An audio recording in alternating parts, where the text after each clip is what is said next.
गंगा को शास्त्रों में देव नदी एवं स्वर्ग की नदी कहा गया है। इस नदी को पृथ्वी पर लाने का काम महाराज भगीरथ ने किया था।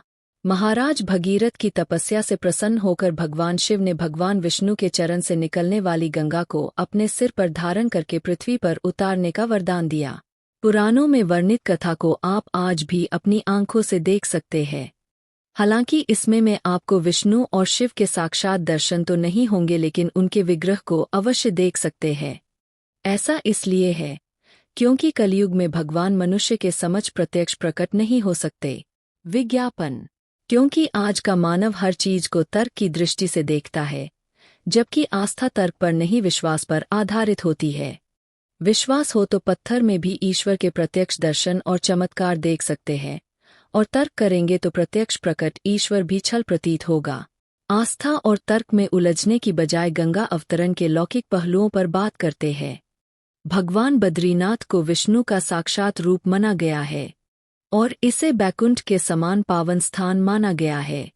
बद्रीनाथ धाम मंदिर के नीचे से अलकनंदा नदी निकलती है। अलकनंदा को गंगा का रूप माना गया है। यहाँ अलकनंदा का रूप देखकर आप स्वयं अनुभव करेंगे कि गंगा भगवान विष्णु के चरणों से निकल रही है। इसके बाद आप पहुँचेंगे केदारनाथ। केदारनाथ को भगवान शिव का प्रत्यक्ष रूप माना जाता है। केदारनाथ मंदिर से लगभग 3.5 किलोमीटर दूर गांधी सरोवर एवं रूप कुंड है। इसे भगवान शिव की जटा मान सकते हैं।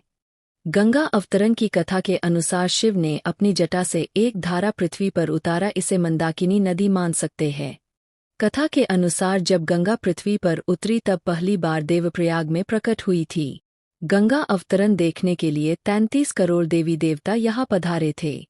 इस स्थान पर भगीरथी का मिलन अलकनंदा से होता है। शिव की जटा से निकली मंदाकिनी अलकनंदा से रुद्रप्रयाग में ही मिल जाती है।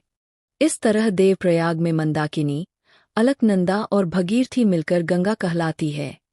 गंगा अवतरण की कथा का आधार सगर के पुत्रों को मुक्ति दिलाना है।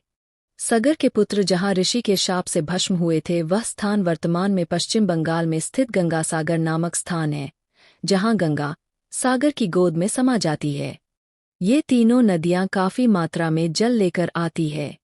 अगर राजा भगीरथ केवल भागीरथी का जल लेकर इतनी लंबी दूरी तय करते तो शायद बीच में ही गंगा विलुप्त हो जाती। इसलिए देवप्रयाग में इन तीनों नदियों का संगम कराया गया और संसार के सामने भक्ति और शक्ति का अद्भुत मिलन गंगा के रूप में प्रस्तुत हुआ।